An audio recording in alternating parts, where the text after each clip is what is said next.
大虫虫，跑快点，我要去找我爹爹。哎呀，小祖宗，求求您别救我了，我这头发都要被你给揪秃噜了。哎呦，大虫虫，你真的是菜的抠脚啊！这1刻钟后，通往山下经道之处，莫七七挥动着拳头。大虫虫，我下山找我爹去了。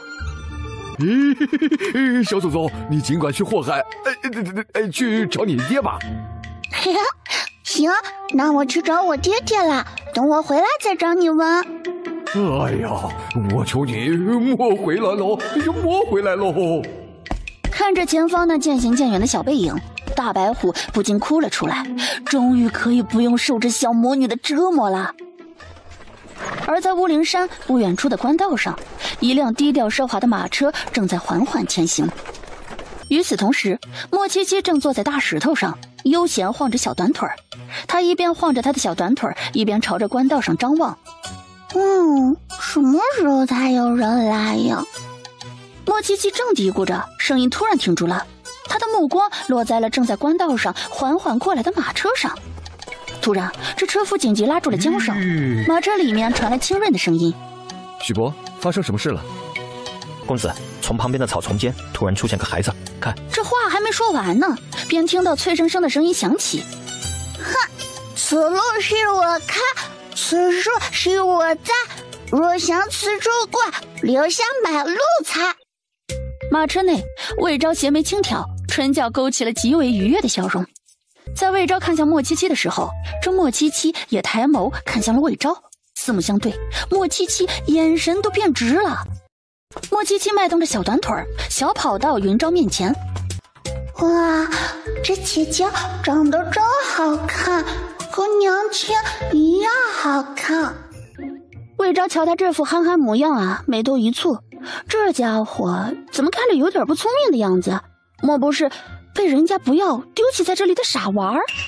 若真是这样的话，魏昭陷入了沉思之中。许博看着长得这样软萌可爱的小家伙呀，心都软化了。他从袖袋里摸出几颗自己给自家小孙儿准备的糖果，递给他：“小家伙，吃糖果。”莫七七瞧着他手里的东西，眼睛发亮，连忙伸出2只胖乎乎的手接过，奶声奶气地说道：“谢谢伯伯。”说完，拿起糖果直接往嘴里送。“小家伙别吃，糖衣还没撕开。”许博阻拦不及，这莫七七已经把糖果全部给送进嘴里了。“伯伯，还有糖果吗？”许博被这样软萌的出血的小丫头盯着，这心都快软出水来了。他刚想把袖袋里所有的糖果摸出来递给他，便听到车里传来自家主子清润的声音：“许博，将这小丫头抱上来吧。”这话一出，徐博连忙下了马车，将面前圆滚滚的小家伙给抱进了马车，然后驾起马车继续前行。姐姐好美呀！坐在外面的许博和高达听着这小家伙说的话，心中都忍不住为他捏了一把汗。自家公子最讨厌别人说他容貌美了，这小家伙不仅说他容貌美，还将他叫做姐姐，这怕是要挨打哟。下去。莫七七愣了一下，眨巴着大眼睛看着他，似乎有点困惑，他为什么这么凶？魏哲瞧着小家伙，表情呆滞地看着自己，像是被自己吓到一样。他心一下就软了下来，连忙想哄下这小家伙，却将小家伙胖脸上绽放出一个灿烂的微笑，脆生生的道：“美人姐姐。”魏哲脸色铁青，瞪着他：“叫哥哥。”莫七七一愣，呆呆地看向他。魏哲瞧着他憨憨的模样，伸出手捏了捏他的脸：“以后叫哥哥，不准叫美人姐姐。”哥哥。面前这个人是莫七七除了娘亲和爹爹之外最想亲近的一个人了。魏昭脸色这才好了点儿。马车外面的高达和许博都是一脸震惊，似乎不相信自己一向混账的主子会有这样善良的一面。哥哥，你能帮我找爹爹吗？我从小就没有见过我爹爹。你爹爹可留什么东西给你？爹爹留了东西。莫七七一边说，一边用小胖手翻开自己的小布包。他从小布包里拿出了一块精致的玉佩，递给魏昭。那这是爹爹送给娘亲的。娘亲说他是爹爹的大心肝，我是爹爹的心肝小宝贝。魏昭接过玉佩，仔细看了看。当看着玉佩上刻着的“疯”字的时候，眸子闪了闪。这小家伙难道是……不过很快他便把这想法给否定了。那人不近女色，怎么可能和女人生孩子？莫七七眨巴着眼睛看着他。美人姐姐，再叫我美人姐姐，我把你嘴巴给封起来。好凶啊！别哭。莫七七嘴巴一瘪，一副我就要哭了的模样。别哭，以后不凶你了。莫七七脸上瞬间露出一个灿烂的笑容。美人姐姐真好。别和韩妞妞计较。公子，前面30里处便是玉石镇，天色已晚，我们是否要在玉石镇上歇一晚？魏昭垂眸看了看怀里的小家伙，当看着他穿的衣服的时候，俊眉皱了皱，朝着外面吩咐道：高达，到了玉石镇上，你去帮这小家伙买几身换洗衣服。是，公子。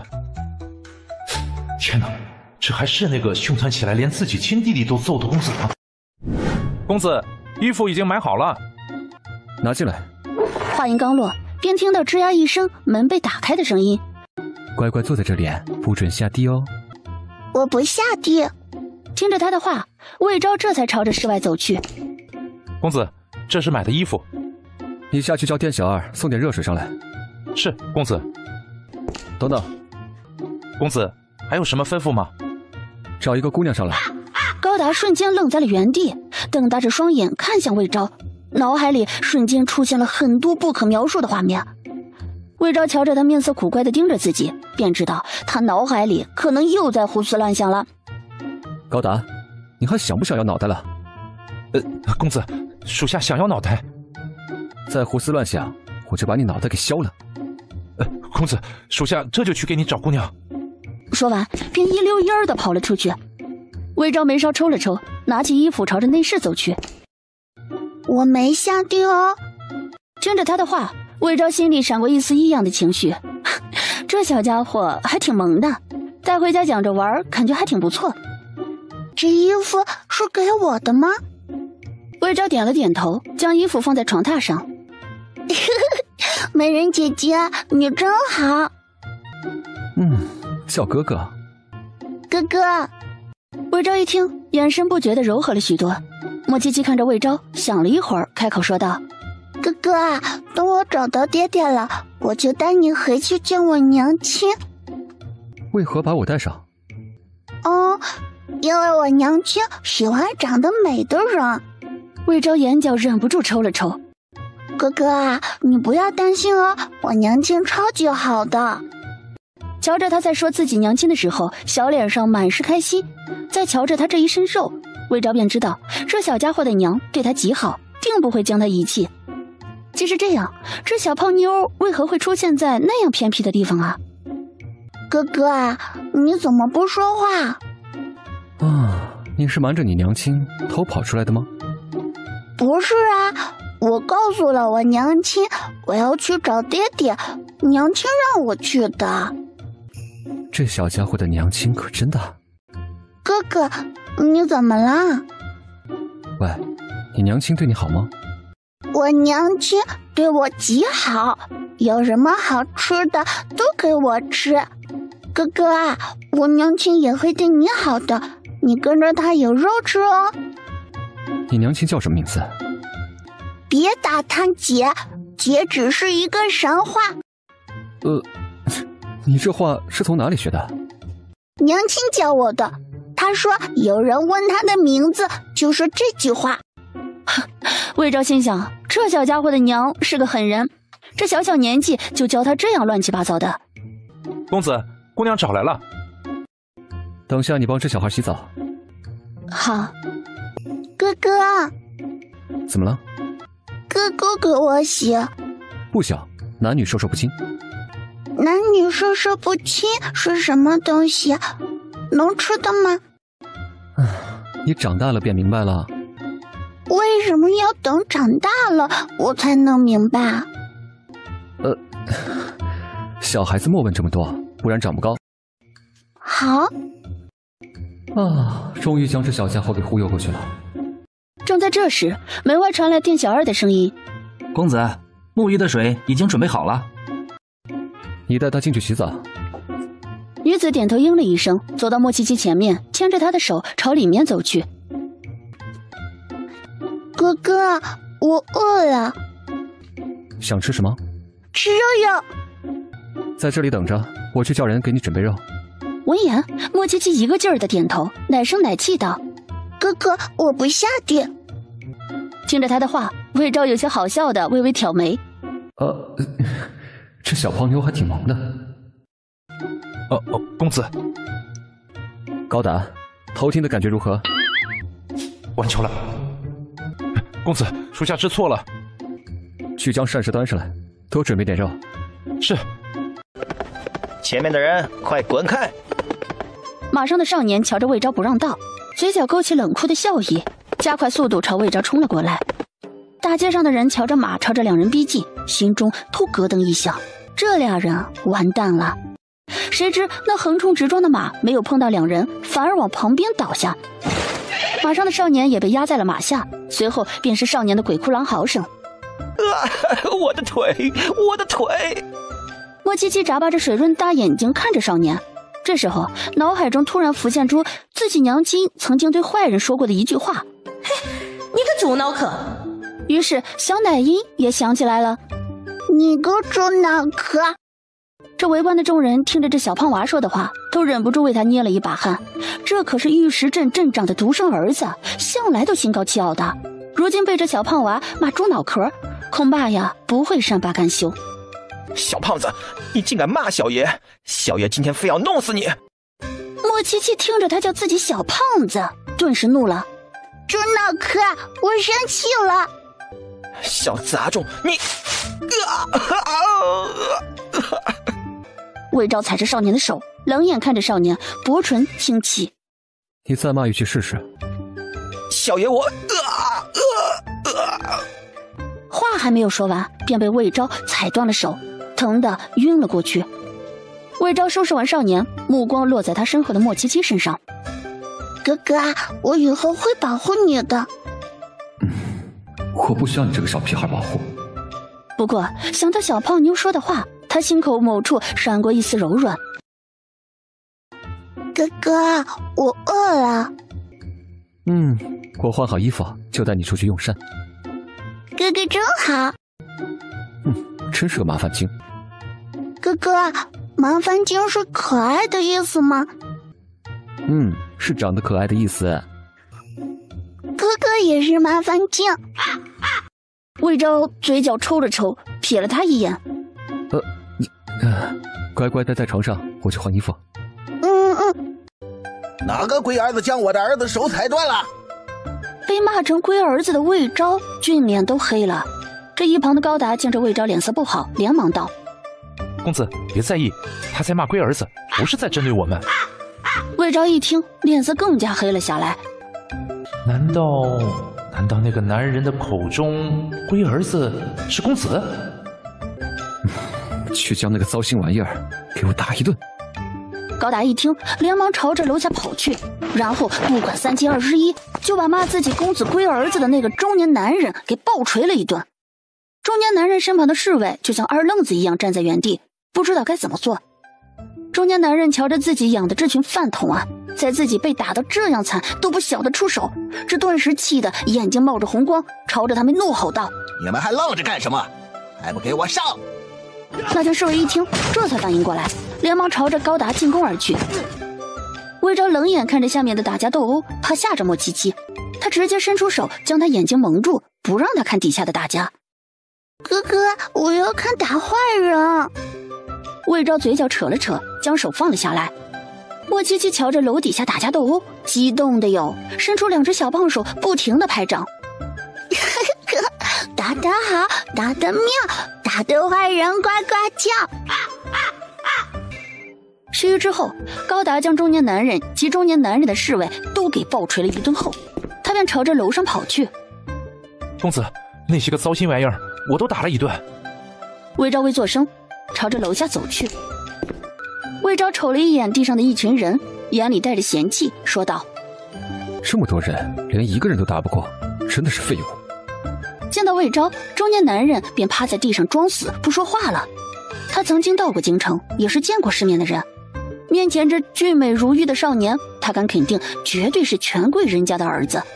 想到自家那个棒槌儿子招惹到这样的人，害得他老命都快丢了，他心中便有种想要冲回家，让他感受一顿爱的毒打的冲动。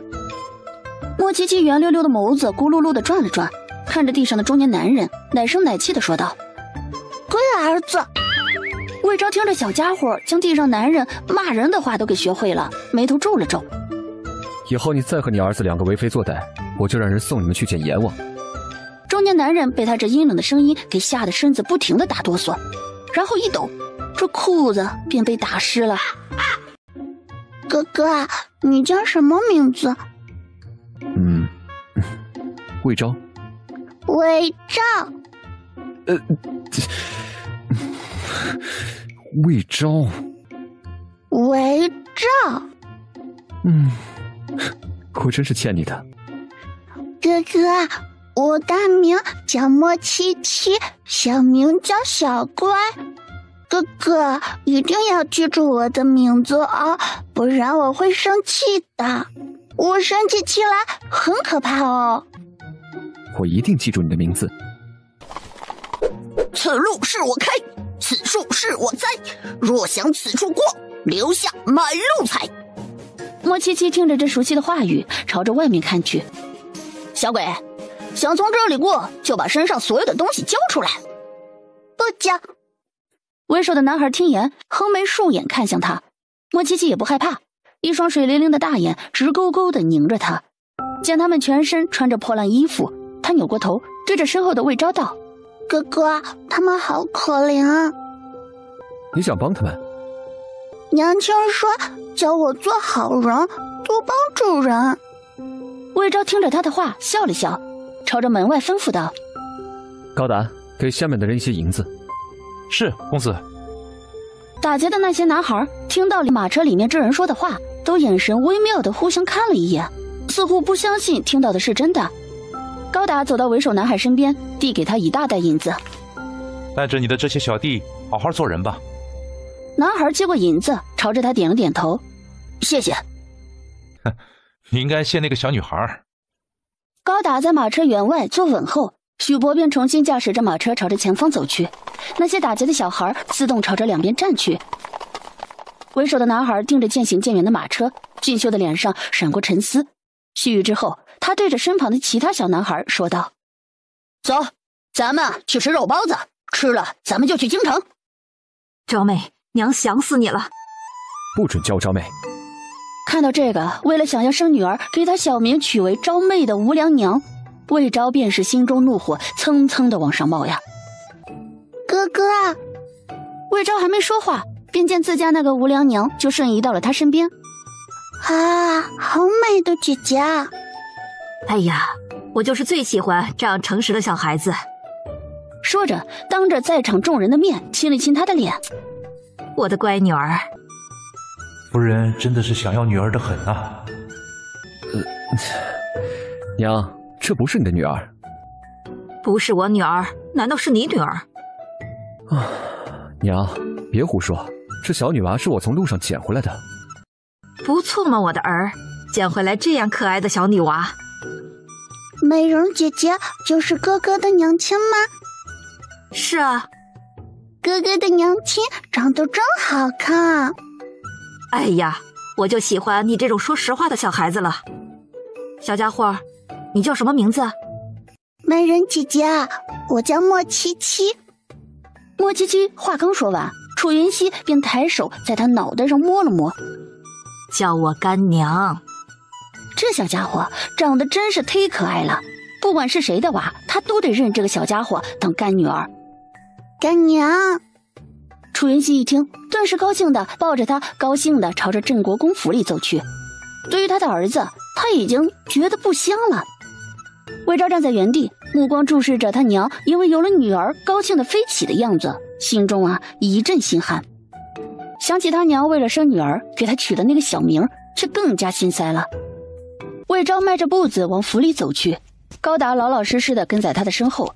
刚进入府内，便见2个长得一模一样的、容貌俊秀的小男孩走了进来。我的大哥，你总算回来了，我们可想死你了。大哥，你不知道你走的这段日子我们有多难过。大哥，你不在家，挨打都没人帮我们分享了。大哥，求你以后不要离开家了。这2个弟弟还是毒打矮手了。一旁的高达见魏昭神色不太好，像是马上要发怒一样，他连忙对着惹魏昭生气的2个小公子使眼神。高达，你眼睛抽筋了，怎么咋个不听？你们2个自求多福吧。大哥，你盯着高达做什么？你们2个做好挨打的准备了吗？没做好准备，没做好准备。没做好准备也可以打。大哥，你莫揍我们嘛，我们听话。大哥，我们长得这样可爱，你肯定不舍得揍我们，对不对？是，你们觉得我是那种好说话的人吗？大哥，能不能不要打我们？我们肉少，不经揍。不行。臭哥哥，坏哥哥。臭哥哥，坏哥哥。坏哥哥，臭哥哥，哼。是呀，都说有哥的孩子一像个宝，你却只知道以大欺小，你是坏哥哥。将2个双胞胎弟弟瞪着自己，魏昭一阵脑壳疼。这时，一个软糯的小奶音响起：“干娘。”那软糯的声音一出来，魏晨和魏俊立马转身。当看到自家娘怀里抱着一个长得像瓷娃娃似的小女孩的时候，立马晃动着小团腿，2、3下跑到她身边。娘亲，你怀里抱着的那个妹妹是谁家的？我们家的。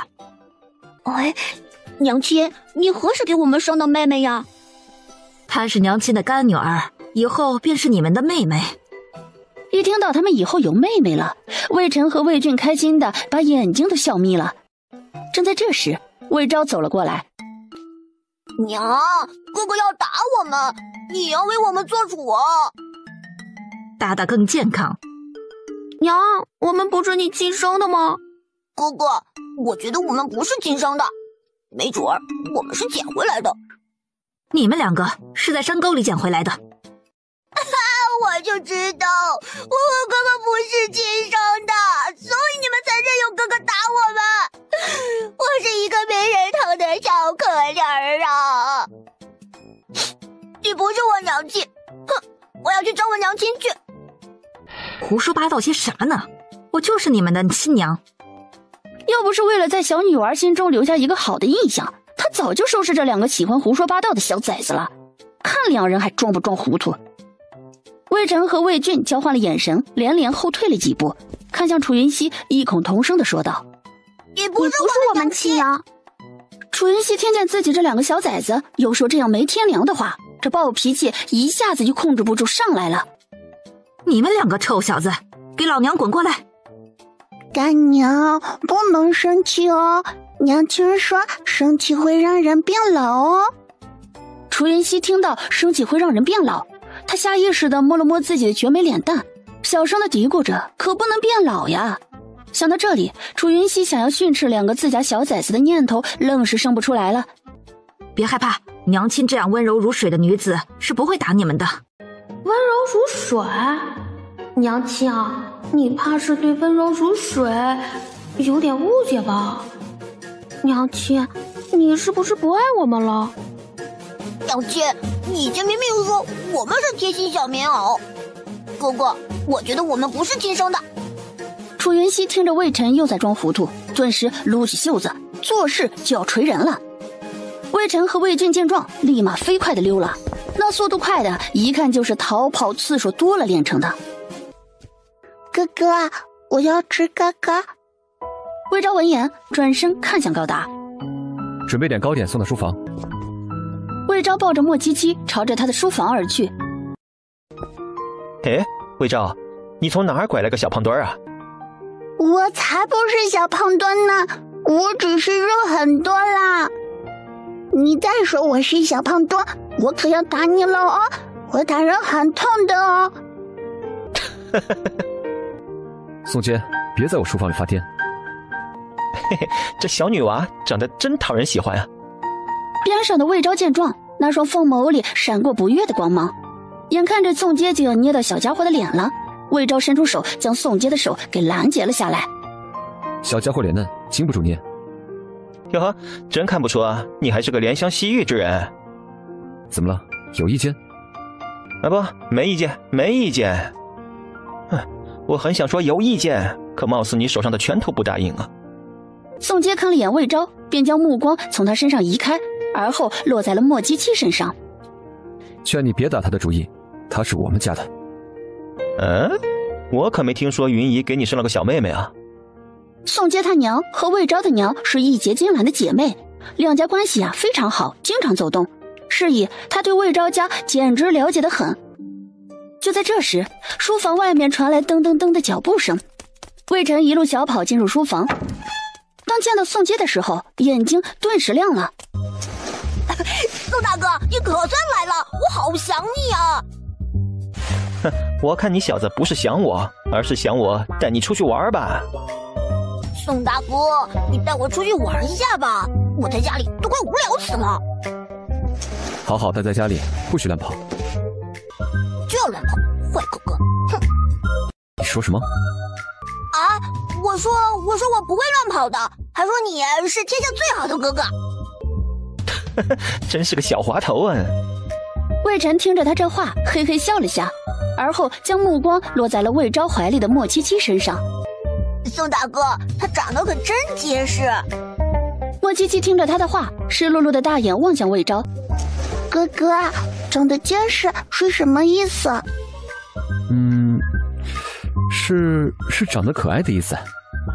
哥哥，你胡说，长得结实不是。话还没有说完，便被魏昭用眼神给打断了。宋大哥，我觉得他不是我亲生哥哥，你才是我亲哥哥。魏昭，你对你弟弟温柔点嘛，瞧瞧你把他吓得都说胡话了。你很开心？不开心，嘿嘿。憨屁！魏昭，你怎么教小孩子的？这么小的小孩子，怎么能教他这样说话呢？这不是哥哥教我的话，是我听我娘亲说的。你娘亲常说这句话？娘亲常常对那些大虫虫说这话。这小女娃子跟着这样放荡不羁的娘长大，肯定受了很多罪啊。不过这小女娃长得这样圆润，而且性格这样活泼，看起来不像那种受了罪的人，像是被宠着长大的孩子。魏昭见着这宋阶眼神越来越怪异，睨了他一眼，那眼神似乎在警告他不要打这小家伙的主意。我突然记起来，我还有点正事要办，我先走了。魏晨瞧着宋阶将他丢下，赶紧追了上去。他今儿可是要鼓动着宋阶带他去街上溜达一圈的，怎么能让他独自丢下他走了呢？哥哥，我长胖了吗？不胖。我也觉得我不胖呢。哥哥我长得这么瘦，怎么会有人说我胖呢？他们骗你的。哥哥，我长得好看吗？好看。莫七七听了，胖脸又忍不住笑了笑，心里咕哝着，我也觉得自己好看。他娘亲是个大美人，那他就是个小美人。另外一边，宋大哥，你带我出去玩吧，我保证听话。今天不能带你出去玩。为什么今天不能带我出去玩？你哥呢？他不让我带你出去玩。要是我带你出去玩你哥非得削我不可。你骗我！明明就是你不想带我出去玩。小婶你哥凶起来那是连自己都要打的。为了你不被你哥打，你还是好生待在府里吧。你别以为我不知道，你就是不想带我出去玩，所以才吓我的。小婶今儿真有事儿，快放开我啊！哎呀，宋大哥，你就带我出去玩嘛，我是个乖孩子，不会给你添麻烦的。你3天不打就上房揭瓦，算哪门子乖孩子呀？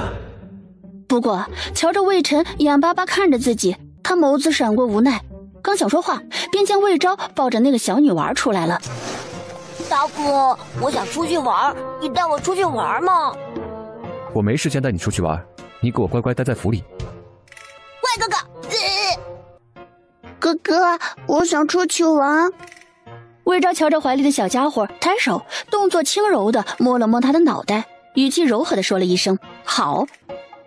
宋大哥，我觉得我可能不是他亲弟弟。我也觉得你不是他的亲弟弟，你是云姨从路边捡回来的。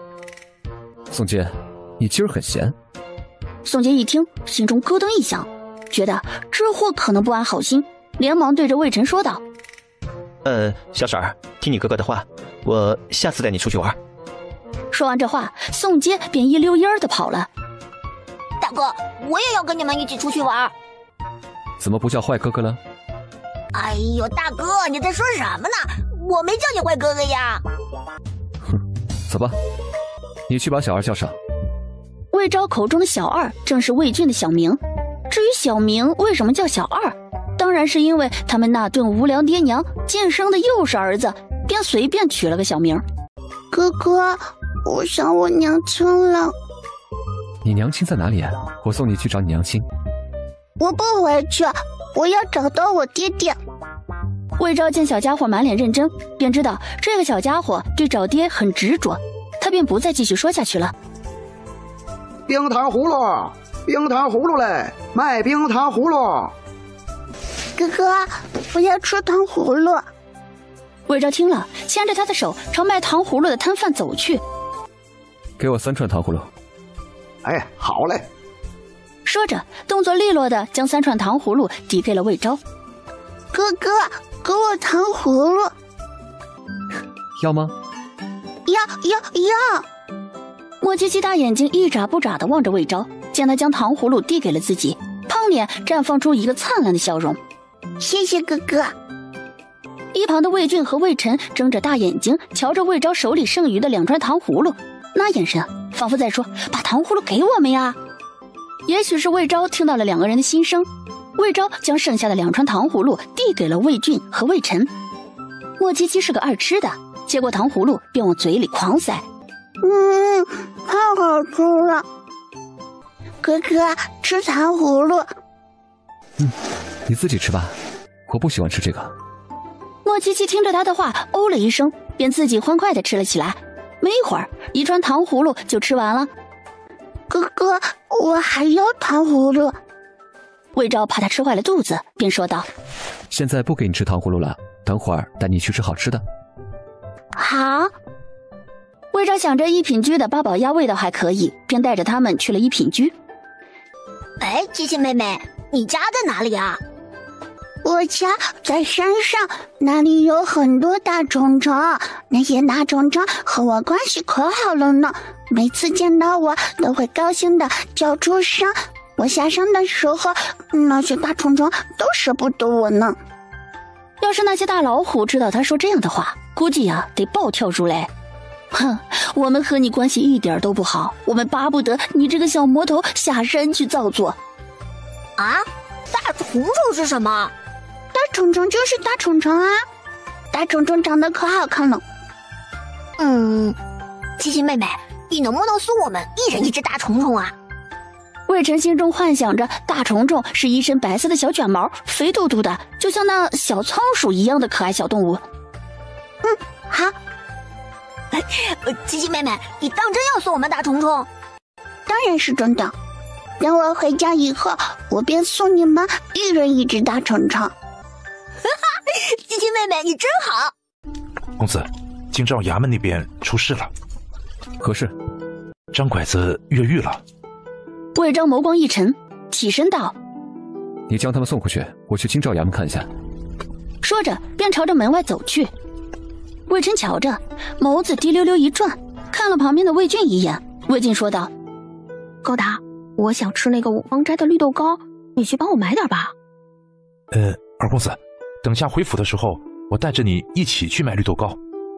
可是我现在就想吃绿豆糕，七妹妹也想吃。然后扭头看着莫七七，七妹妹，那绿豆糕可好吃了。莫七七听着绿豆糕可好吃了，顿时眼睛亮晶晶的看向高达。达达，我想吃绿豆糕。面对这么一个软乎乎的小奶娃，高达这个万年单身硬汉都被萌化了，哪里还会拒绝他的要求呀？连忙应道：好，我这就去给你买绿豆糕。说着便一溜烟儿的跑了。七七妹妹，我们出去玩吧。好。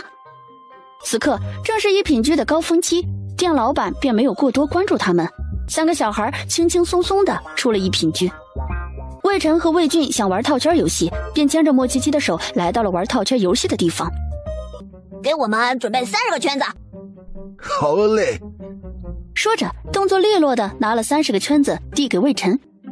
魏晨接过圈子便拿了10个递给莫七七，而后又拿了10个给魏俊。莫七七一双乌溜溜的大眼睛看了魏晨一眼，魏晨瞧着以为莫七七不会玩。七七妹妹，你用这圈子去套地上的东西，套到地上哪个东西，地上哪个东西就归你了。莫七七眨了眨眼睛，心中想着，这也太简单了。七妹妹，你喜欢地上哪个东西啊？我给你套。莫七七听着他这话，用手指了指地上的鸭子，奶声奶气地说道：我喜欢鸭子。七妹妹，你放心，我一定会把鸭子给你套回来的，我套的可准了。说着他转过身子，目光专注地看着前方不远处的泥人捏成的鸭子上，而后将手中的圈子朝着他丢去，结果套了个寂寞。七妹妹，我刚才是没准备好，下次一定能给你套到鸭子的。魏俊说完就重新套不远处用泥捏成的小鸭子，结果还是没有套到。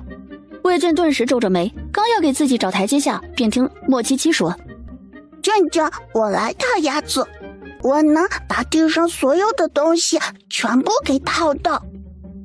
边上的摊贩听他这话禁不住笑了，心道：你这个小胖娃娃能套到1个就不错了。魏俊和魏晨听着他的话，以为他是开玩笑，都没有放在心上。不过接下来看到的一幕让两人都忍不住诧异了。只见莫七七将手中的10个圈子给同时甩了出去，那10个圈子像是被人控制一样，落地全部都套到了东西。好玩好玩，我还要继续玩。魏晨和魏晋听言，将手中的圈子全部给了莫七七。莫七七接过圈子，扬起小手一丢，还是和刚才一样，所有的圈子全部套到东西了。哇，七七妹妹你好厉害呀！好玩好玩，我还要玩。魏俊看着摊贩一副快要哭的表情，对着莫七七说道：七妹妹，不玩这个啦，我带你去买好吃的吧。好。伯伯，将我套的东西全部给我打包起来。莫七七一句话让摊贩差一点一口气提不上来，身子也变得摇摇晃晃的，仿佛随时都要断气一样。一旁的魏晨见状说道：七七妹妹，不要这些东西了，我们去买吃的吧。说着拉着莫七七离开。魏俊付了银子便也跟着离开了。谁在负责看管张拐子？世子爷，是卑职在负责看管张拐子。张拐子何时越狱的？大约是在午时，卑职来给张拐子送饭，便见牢房里没有了张拐子的身影了。魏昭听了他的话没吭声，侍卫瞧着觉得自己要完犊子了。魏昭最讨厌的便是有人失职，以魏昭那狠辣无情的性子，恐怕会让人惩罚他一番。想到这里，侍卫顿时识时务者为俊杰，求饶道：求世子爷饶卑职一命。按衙门规矩处置，然后把他关进牢房。话落，便有侍卫上前将正在求饶的侍卫给带走了。魏昭睨了一眼一旁憨憨的牢头雷大力，吩咐道：赶紧派人去找张拐子，记住不要惊扰城中百姓。另外一边，莫七七吃饱喝足耍好后就不想动了。魏晨和魏俊瞧着，便牵着他朝着供人临时歇脚用的地方走去。此时这里已经有4个模样粗犷的男人在坐着休息。瞧着3人走了过来，眼睛亮得很，仿佛就像看见3块行走的肥肉。4人互相交换了神色，而后朝着他们凶神恶煞地走去。你们要做什么？哟，老大，看这小子问我们要做什么。二狗子，你告诉他们我们要做什么。你们听好了，我们是山匪，我们要把你绑去卖了，识相的话，你们就乖乖的跟我们走。山匪是什么东西啊？我们不是东西。魏晨和魏俊一听，忍不住扑出一声，乐出了声。熊老大瞧着自己这宛如憨批一样的手下，直接气得一巴掌狠狠地拍在他的脑门上。老子这么聪明的人，怎么有你这样憨货的手下？兄弟们上，把他俩给我抓起来！话落，那些围着他们的人便将自己腰间那黑不溜秋的马匹口袋拿了出来，准备将他们几个打包带走。魏晨和魏俊瞧着，将魏七七护在了身后。魏晨仔细打量着这4个人，这4个人中有3人长得膘肥体壮，他们肯定是打不过的，只不过先识时务者为俊杰的跟着他们一起离开，然后等着自家大哥来救他们。想到这里，魏晨说道：我们跟你们走，但是你们不准用那黑不溜秋的袋子装我们，早死了。哟，这小鬼还给我们讲上条件了呢。熊老大眸子微眯，打量着3人，然后说道：将他们带上马车。这3个小孩子穿着这么好，一看就是家里有钱的不得了，将他们抓回去，也许还可以用来威胁他们家里人拿很多银子来赎他们。这样想着，熊老大心里美滋滋的。七七妹妹，你不要怕，大哥会来救我们的。我不怕，我……莫七七眨了眨眼睛，脑海中突然出现自己娘亲对自己说的话：乖乖，你下山后可千万不能告诉别人你一拳就能把人打得稀巴烂哦，不然会被人当成妖怪的。想到这里，莫七七将自己想要说的话给咽了下去。魏晨瞧着，关心道：七七妹妹，你怎么了？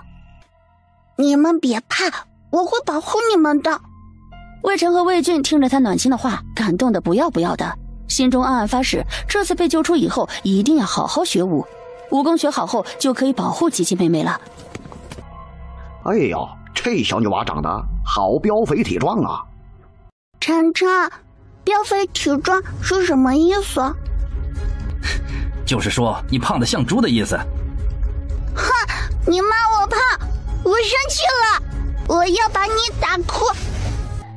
哎呦，你这小胖子年纪不大，还挺有脾气的。老大，这小胖子欠收拾，我揍他一顿吧。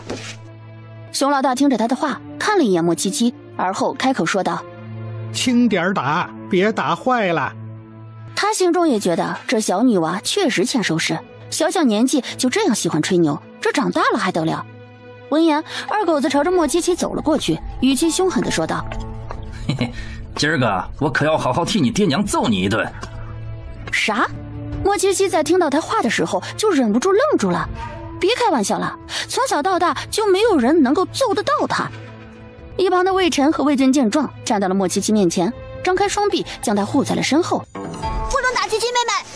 让开，不然连你们一起揍。我们不会让你打七七妹妹的。魏晨和魏俊说什么，两人也不让开，就护在莫七七面前，丝毫不畏惧面前这个二狗子。熊老大见状，冷冷道：二狗子，把这3个小鬼都给我打一顿。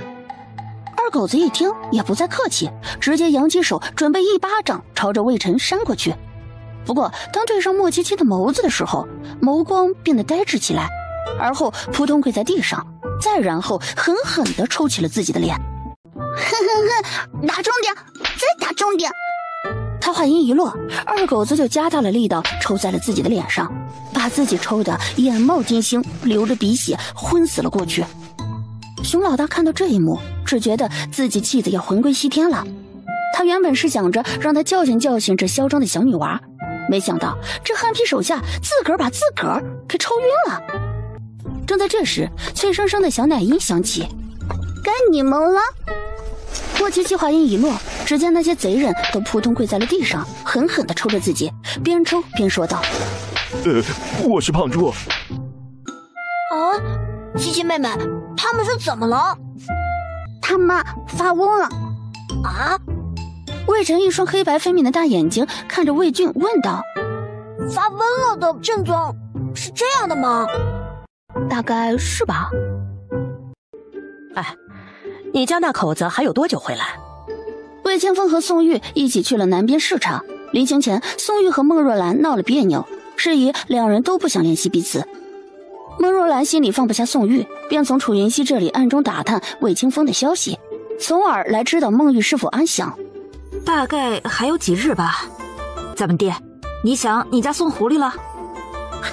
我一点都不想他，没有他在的日子，我过得可自由了。你们两口子都是一个德行，明明就是很在意对方，却总是装矫情。孟若兰嘴角抽搐了下，正在这时，就见自个儿大儿子身边伺候的贴身侍卫高达跑了进来。夫人，二公子和三公子还有七七姑娘被山匪给抓走了。听到高达的禀报，楚云熙和孟若兰一时间都有些吃惊，以为自己听错了，便听高达继续禀报道：大公子带着二公子和三公子还有七七姑娘去一品居吃饭，吃饭中途的时候，大公子因为京兆衙门有事，便离开了一品居，让属下等二公子和三公子还有七七姑娘吃饱后，便将他们送回镇国公府。在吃完饭后，二公子说要吃五芳斋的绿豆糕点，七姑娘说也想要吃，让属下去五芳斋买点糕点，属下便去了五芳斋买绿豆糕了。可是属下从五芳斋买回绿豆糕，回到一品居后，却发现二公子和三公子还有七七姑娘已经不见了踪影，属下便去大街上找他们，听到两个妇人说二公子、三公子还有七七姑娘被山匪抓走了。大公子知道这事儿了吗？属下还没来得及禀报大公子。这事儿你不用去禀报大公子。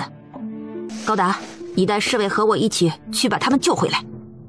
说着，对身边的贴身丫鬟青枝说道：青枝，去把我那青龙剑给拿来。他今儿啊，非得好好教训下那些山匪，敢抓他的孩子，简直是不想活了。阿西，我和你一起去。好。高达瞧着，心中为山匪捏了把汗。自家夫人和丞相府夫人都不是个省油的灯，两个走在一起，绝对要搞事情。片刻之后，楚云熙和孟若兰出现在了镇国公府外。跟着我走。说着便骑马离开了。楚云熙知道两个儿子是个不安分的主，便在他们两人随身携带的玉佩上弄了点冰蝉果的香料，方便自己能够找寻到他们。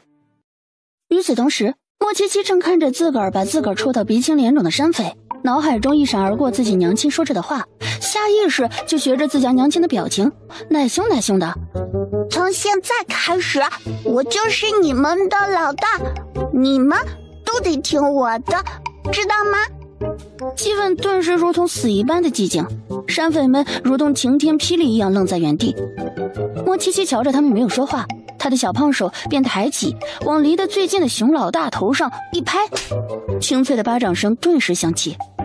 熊老大疼得倒吸一口冷气，心中道：这他娘是什么金刚小手？你们不听我的，我就要打你们哦！我打人超疼的。这一点熊老大深有体会，刚才他一巴掌拍在他的脑袋上，他差点被拍成了个傻子。想到这个小胖娃不是个好惹的人，熊老大决定先识时务者为俊杰，先把这小胖娃给哄好了，然后再想办法收拾这个小胖娃。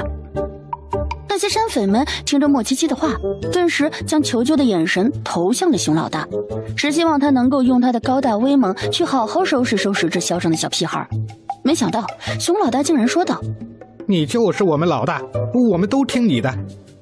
听着熊老大的话，山匪们气得简直快要呕血了。这尼玛是平常威猛的没法，如今连一个小屁孩都收拾不了，真是个废物呀！我饿了，有吃的吗？寨子里有吃的，我叫人弄给你们吃。去，快点给我弄吃的去。是，我这就让人去。我要吃一大锅肉。行，给你准备一大锅肉。尼玛，肉这么贵，你还要吃一大锅，你咋不上天呢？等莫七七入座后，熊老大对着杵在一旁的二狗子说：去叫厨房准备一大锅肉。说着便朝他使了个惯用的阴险眼神。是，小的这就去。收到熊老大那阴险的眼神，二狗子赶紧朝着厨房跑去。不过片刻功夫，饭菜便被摆放在了桌子上。莫七七因为饿了，所以端着盛好的米饭就吃了起来。在场的山匪看着他凶残的吃相，都忍不住的颤了颤。魏晨和魏俊在一品居已经见识了莫七七的吃相，所以一点也不惊讶。一旁的二狗子看着三人都吃了下了蒙汗药的饭菜，笑了起来，露出一股掩饰不住的奸咸味。魏晨和魏俊吃到一半的时候，便趴在桌子上一动不动了。莫七七看着晕过去的魏晨和魏俊，停下了手中的动作，眨巴着大眼睛问道：“他们这是怎么了？”你们完犊子了！二狗子，别跟他这么多废话，赶紧趁着他吃了蒙汗药，将他给抓起来，然后给他点颜色瞧瞧。蒙汗药？我年轻时不能给人下蒙汗药。莫七七蓦地跳下凳子，唰的一下窜到了熊老大的面前。对人下蒙汗药是不对的。呸！什么下蒙汗药是不对的？老子就喜欢下蒙汗药，你要咋的？做坏事是要挨打的。少他妈废话！想活命的话，就给老子闭嘴！老大威武！一旁的山匪们瞧着这一幕，都忍不住鼓掌。这一鼓掌，顿时让熊老大虚荣的心得到了很好的满足。当下对着莫七七露出了一个鄙视的眼神。莫七七一双水灵大眼直勾勾地凝视着他，原本乌黑的眼眸竟隐隐有种金色，似有夺魂摄魄之能，让那正在得意洋洋的熊老大变得宛如憨批一样。老大，现在……二狗子话还没有说完，便见自家老大已经跪在了那个小胖娃面前，还将手上的斧头递给了小胖娃。想活命的话，就不许动。我不动。下蒙汗药是不对的，以后可不能下了。我年轻说，做人要堂堂正正、光明磊落，千万不可做那种对人下蒙汗药那种事。你叫老子一个山匪做人堂堂正正、光明磊落，你他妈是逗我玩的？虽然熊老大心里对莫七七吐槽的不行，不过嘴上却说道：“那是老大教训的是。”一旁的二狗子瞧着熊老大怂的一批，他想了一会儿，而后对着身旁的山匪开口道：“都给我上，把老大给我救出来！”你个瓜娃子，没看到我现在被小女娃给挟持了吗？你这样做是不是想让我被这小女娃杀掉？你当了这么多年的老大，也该轮到我做了。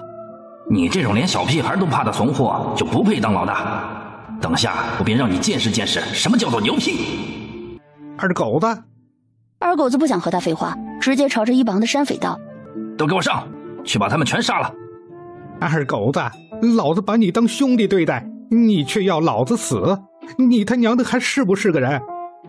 二狗子不想给他废话，直接对着那些处在原地不动的山匪道：“都给我上，杀了他们，我就把老大藏银子的地方都告诉你们。”你杀人是不对的。二狗子听着他的话，忍不住翻了个白眼，刚想上前，却见自己手不受控制的朝自己脸上狠狠的抽去。杀人是不对的。二狗子此刻已经停下了自个儿抽自个儿的动作，不过身子一点都不能动弹。他眼里带着怒火盯着莫七七，语气凶狠道：“你这个死胖子，你对我做了什么？”可说出来的却是：“你这个小仙女长得好可爱。”娘亲也说我是小仙女，也说我长得好可爱。闻言，二狗子心里忍不住翻了个白眼，冷冷道：“小仙女个屁，长得丑不拉几的。”可是说出来的却是：“你确实是小仙女，长得漂亮的很。”吃里扒外的混账东西，老子打死你！雷大力，你先退下。话一出，雷大力便立马老实的站在了一旁。张拐子在哪里？若你肯老实招供他的消息，便留你全尸，给你个痛快；若是不肯招供，我便让招狱的人好好伺候你。招狱是京兆衙门专门教训那些不听话的犯人的地方，里面有各种残酷折磨人的刑罚，一旦进了招狱，等同于进了地狱。他不要进招狱。想到这里，刘磊连忙开口说道：“这张拐子去黑风寨了。”听着他这话，魏昭说：“去黑风寨。”说着便朝着牢房外面走去。彼时张拐子从京兆衙门逃出来后，一路奔马奔驰到了黑风寨门口，畅通无阻的进了寨子里。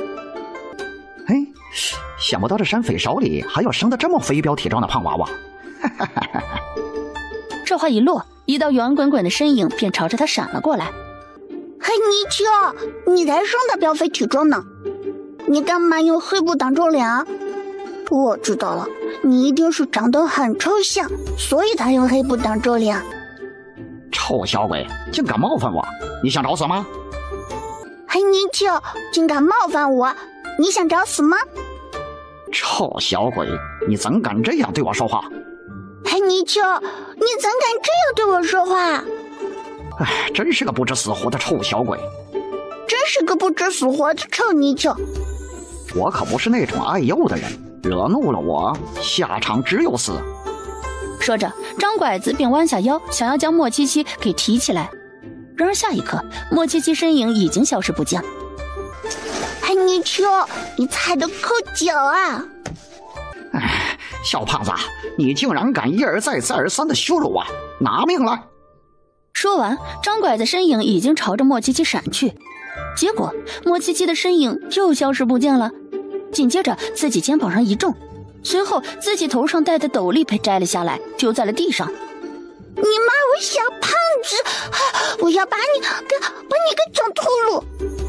哎呀，你个该死的贼娃娃，不准揪我头发！让你骂我胖，让你骂我胖，头我给你整秃噜皮！张拐子此时内心崩溃的不行，还有那群山匪是憨批吗？看着他被这小胖娃欺负也不上，张拐子那叫一个气呀！不过还是忍住怒火，将视线投向熊老大。接到张拐子的求救信息，熊老大指了指自己鼻青脸肿的脸，表示自己爱莫能助。张拐子气得浑身发抖，急火攻心。张拐子一口鲜血给喷了出来。咦，踩得扣脚啊，一点都不好玩。说着，动作麻溜的从他身上下来。此时，魏俊和魏晨也醒了过来，看着身边没有莫七七的身影，给吓了一大跳。你们把七七妹妹怎么了？陈弟，七妹妹在那里呢？啊，七七妹妹！张拐子神情十分阴郁地盯着莫七七的背影，恨不得用眼神杀死莫七七。下一刻，他的神情变得愣怔了起来。那两个男孩子不是那个黑心肝的弟弟吗？怎么会到了黑风寨里面呀？难道是这些莽戳戳的山匪将他们两个抓到了黑风寨里？正想着，便听到一个山匪急匆匆地跑进来。老大，不好了，两个女人带着一群人杀进我们寨子里了。这要完犊子了！这样想着，张拐子心里慌得一批，急急忙忙的准备逃跑。等等，张拐子，那两个小男娃是谁？你个憨批，他们是镇国公府的2公子和3公子。张拐子说完，头也不回的逃命去了。熊老大听着他的话，倒吸一口凉气，一阵绝望涌上心头，脸上闪过木然，简直恨不得给自己一巴掌。我要完犊子了！见着自己那10几个兄弟都逃跑出去了，熊老大也赶紧逃跑。啊，娘亲！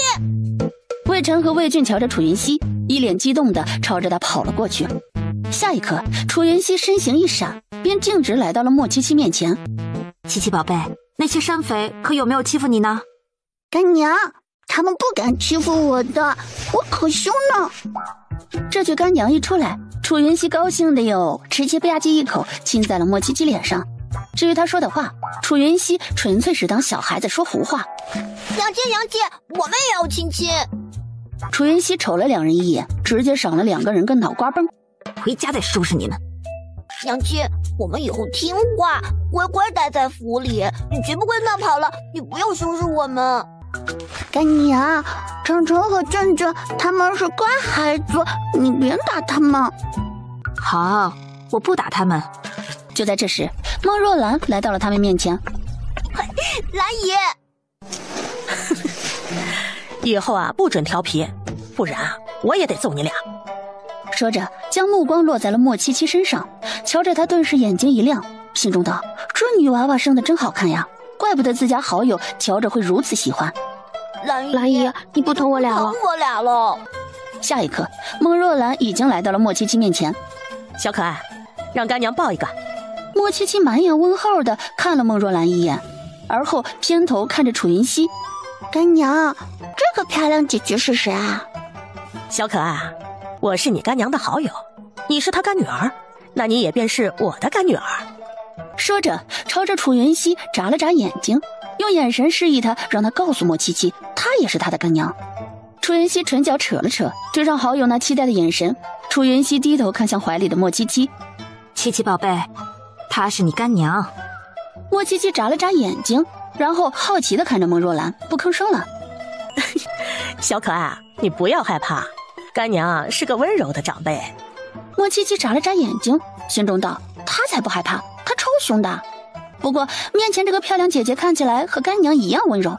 莫七七想了一会儿，便奶声奶气地开口：干娘。哎呦，真是个乖宝宝。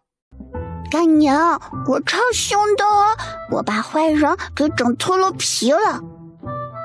啊，干娘，这里面好臭。楚云熙闻着这臭味更是嫌弃得很，刚想出去，却见床下露出了一个衣袖边。七七宝贝，你在外面等着干娘吧，干娘要去抓蟑螂。蟑螂？干娘，蟑螂是什么？楚云熙听着莫七七的话，将眸子投向床下，然后开口说道：蟑螂是一种喜欢趴在床底下的动物，特别喜欢藏在这种很臭的地方。干娘，这床下有蟑螂吗？七七宝贝，床下有好大一只蟑螂，你去外面等着干娘，干娘怕等下蟑螂出来后吓到你。然而他话说完，却已经见莫七七捏着鼻子来到了床边，然后蹲下身子，将脑袋看向床下。嘿，泥鳅，你怎么会睡在这里面？眼见着自己被发现了，张拐子便从床底下爬了出来。张拐子，你越狱了呀？我不是张拐子，你认错人了。说着，张拐子趁着楚云熙愣神的时候，从旁边窗户跳了下去。楚云熙瞧着，对莫七七道：七七宝贝，去找你孟干娘，干娘等下回来接你。说完，身形一闪，便追了上去。哎呀，这黑泥鳅真调皮，调皮是要挨打的。你是魏昭的干妹妹。你是谁？你没必要知道，跟我走，不然我杀了你。你不要杀我，我跟你走。好。你要带我去哪里呀？你不要多问，到了就知道了。我饿了。忍着。怎么忍啊？我不能饿肚子的，我饿肚子便会不开心的，我不开心就会欺负你的。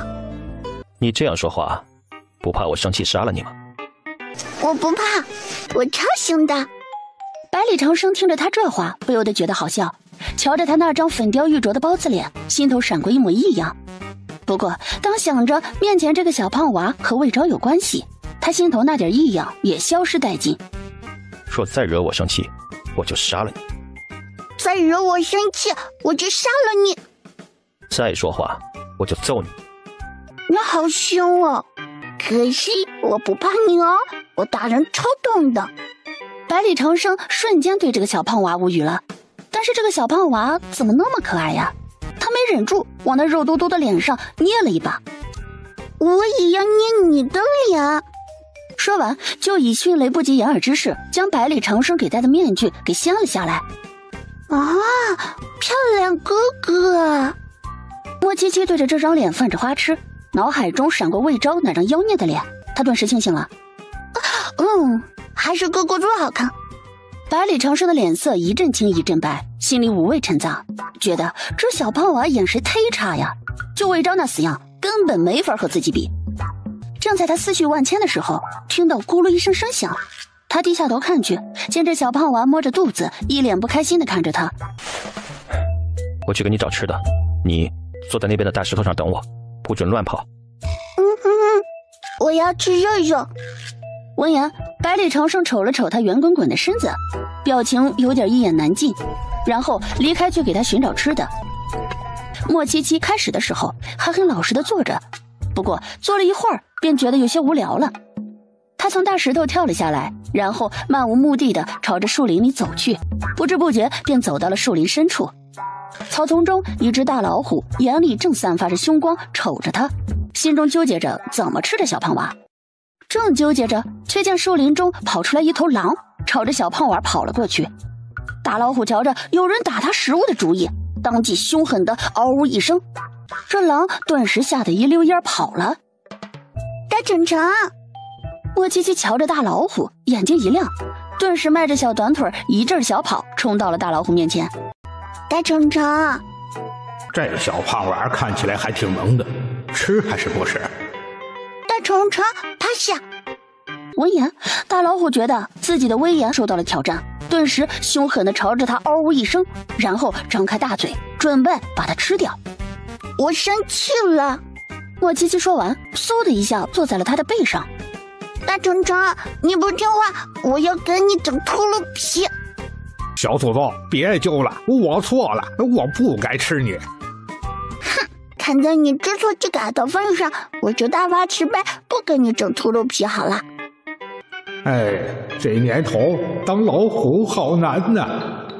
大老虎此时心里特别不是滋味，忽的脑海中想起了什么，大老虎眼里闪过一丝惊讶之色，这小胖娃居然能听懂他说的话。大虫虫，我饿了。我带你去找吃的。好，我们走吧。与此同时，百里长生带着寻找的野物回到大石头旁边，却发现大石头旁边没了莫七七的身影。百里长生皱了皱眉，顿时在周边找寻莫七七的身影。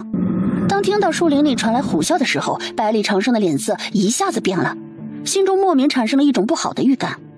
他朝着虎啸的声音飞奔而去，却没有发现任何一只老虎。百里长生停住了步子，警惕地看着周围。当看到地上精致的粉色绣花小鞋的时候，百里长生皱了皱眉头。如果他没有看错的话，那个小胖娃穿的就是粉色小鞋。想到刚才的虎啸，百里长生脸色一下子变得非常难看。难不成那个小胖娃被老虎吃了？想到这里，百里长生心中顿时产生一种愧疚和自责感，然后朝着树林深处走去。忽地想到什么，百里长生往前走的脚步顿时停了下来，而后袖袍轻甩，转身便朝着山下的路走去。哥哥，喂，你怎么会来这里？大虫虫带我来的。正在这时，一声凶狠的嗷呜响起，一只壮硕的大老虎从山洞里面飞快地跑了出来。大虫虫！那大老虎看到莫七七身影的时候，转身朝着山洞里面跑去。那老虎好像很怕你啊。大虫虫不听话，我把大虫虫给整秃噜了。你在逗我？莫七七愣了一下，满眼疑惑地看着他，似乎有点费解他这话的意思。忽的脑海中闪过一道灵光，哥哥，你别怕，我保护你，我可凶了呢。